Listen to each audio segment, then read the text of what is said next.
Yo, what is good, YouTube? Welcome back to another JC2K video. In today's video, we are going to be going through and ranking the top 10 best small forwards in NBA 2K25 MyTEAM here on this list. Before we hop into the video, if you haven't already, make sure you hit that subscribe button. Help me push towards the 40,000 subscriber mark on the channel. I upload every single day, tons of consistent daily MyTEAM content.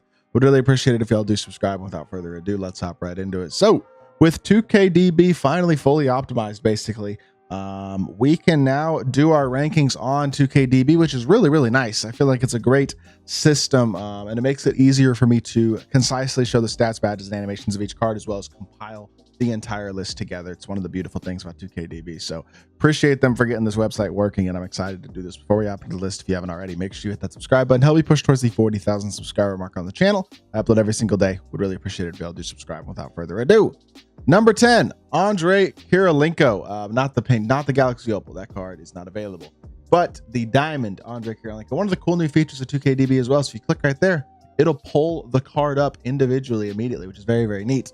And the thing about this AK card is offensively, he's not a great slasher. Shooting wise, 82 3 ball isn't amazing. Needs badges in both finishing and shooting as well. Doesn't have lightning launch either, but defensively, half glove, half on ball menace, good all around badges. Still could use a movable enforcer added, but really versatile elite lock on the defensive end of the court. And his jumper is also very fast. So you combine a fast jumper with overall pretty darn good elite defense. And I mean, he plays a little better than Dredd, 75 driving dunk, I feel like, in terms of how he finishes, but at this point, there are a lot of good small forwards. I feel like putting him at number 10 is a totally fair spot to go for Andre Kirilenko, because the small forward position is definitely a good bit deeper than it was. At number 9, another card that I like a lot. I think he was like borderline top 5 in the last one, and that's OG Anunoby, another card who's really good. I mean, this card is a great 3-and-D. He's athletic. He's a versatile defender, half challenger, on ball menace. Still needs a movable enforcer, dimer, limitless, deadeye, stuff like that added, but he's got a good release. He's got good speed. He's a versatile defender, and he's athletic, and he's got a nice jumper. I mean, overall, solid card. Jalen Brunson escape is pretty good too. Like, he's not a bad card at all. OG Anunoby kind of does everything very solidly. Again, the small forward position is just really deep now. So a guy like OG feels like probably number 9 with how deep this position is. Maybe could be argued number 8. The guy I have at number 8 is a card that is the lowest pink diamond on this list. I don't love this Lamar Odom card.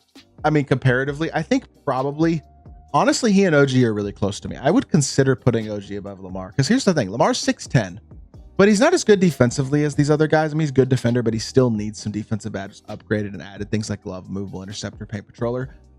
Limitless could be added as well. I mean, he's got a nice release. He's 6'10", very athletic, decent movement, but I will say, when you compare him to those other guys, I mean, OG is a better defender and similarly athletically, similar jumper. I'm actually going to give OG the small edge at the small forward position. I think I'm going to swap this. I'm going to put OG at 8. I'm going to put Lamar at 9, because Lamar's badges just defensively are not unbelievable, and I feel like he's good, but not insane. This is a deep position, and so I'm putting Lamar Odom at number 9. I'm putting OG Anunoby at number 8. Number 7 is a free reward card that I hope y'all got during the Dia de los Muertos event, and that is Jaime Jaquez Jr.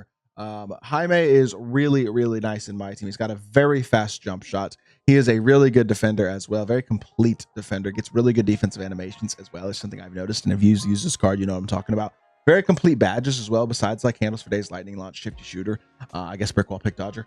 95 driving dunk, 87 3 ball, 86 speed, 89 agility, 94 vert. Versatile defender. Plays really good on the defensive end, like really good on the defensive end of the court. And movement isn't amazing, but the jumper is really fast.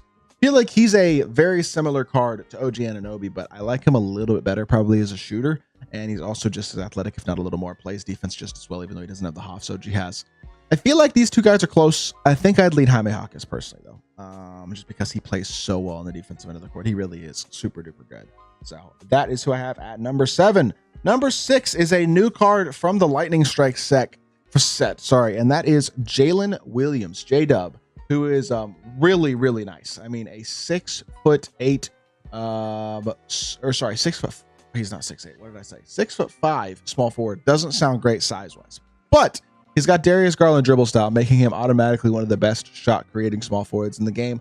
Good speed, great 3-ball, really good shooting stats and badges, and his jumper is also awesome. 85 driving dunk, 86 interior, 86 perimeter, 87 help, defense IQ, whatever. 82 steal, 75 block. He's not quite as good defensively as cards like OG and Jaquez, but he's better offensively. He's got more shot creation, and his release is amazing. I really am so high on this J-Dub card. I guess you could argue that Jaime and OG deserve to be above him because of their defense, but I really, really like this J-Dub a lot. I don't feel like he feels very flawed defensively either, especially when he's badged. I think he's a stud. I think he's very good. I don't know. Just my personal opinion, I guess. But I'm putting J-Dub above those two guys because of the offensive versatility. I think he's a great, great card. Number 5 is going to be the Durantula, the Slim Reaper, Kevin Durant.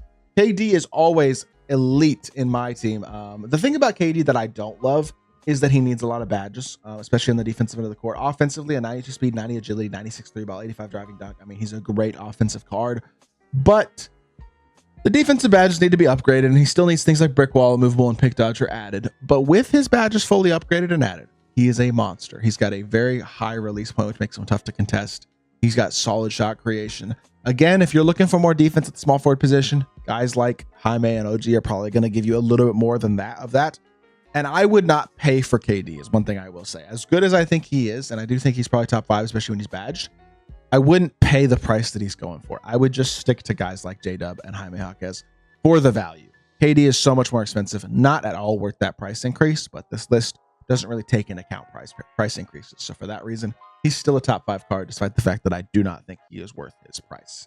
Number 4, Kawhi Leonard. Kawhi is awesome. I think you could argue Kawhi even higher than this if you wanted to. 6'7", 7'3" wingspan, Hoff posterizer, set shot, and strong handle, as well as a ton of elite defensive hoffs, and he's got decent movement. Got a really nice behind the back in addition. I mean, besides this behind the back and the escape, it's not great. Like normal dribble style isn't a great dribble style, but he's got a good escape and a great behind the back, and his release is very, very nice. Really solid shooter, elite defender, of course, super solid athlete.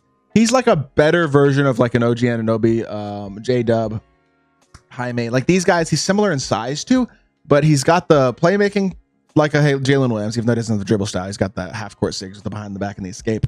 And then he's got the defense of Jaime and OG, except better. He's a really, really good card. I think he's one of the best small forwards in the game. And honestly, I wouldn't have a hard time with it if you wanted to argue him even higher than this. I think he's a great, great card in my team.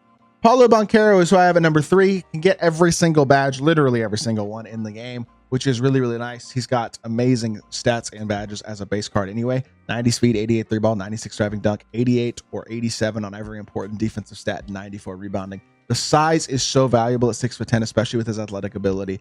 And I mean, he's like a much better version of a Lamar Odom is basically what I'd call him.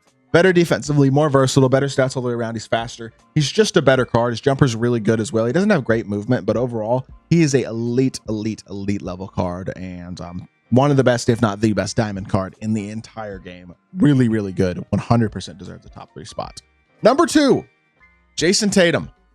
I almost did this. I'm not going to lie, but I think I'm letting Tatum's price bias me a little bit. The thing about Tatum is he's not a shot creator. His fade isn't great, and he doesn't have great sigs. But you can't argue with 11 Hoffs, 16 gold badges, and 95 plus on nearly every single important stat with good interior as well. I feel like the stats and the badges are truly incredible, and his jumper is also amazing. He's a super good athlete. He's just not a shot creator. Like Kawhi is a better shot creator than Tatum is and has a better fade. But Tatum's stats and badges are noticeably better in several areas, and so I think it's close. Honestly, all 3 of these guys, JT, Paulo, and Kawhi, are all very close. And if you wanted to switch the order of them, I get it. I'm going to give the edge to the Opal, put him at that number 2 spot on this list.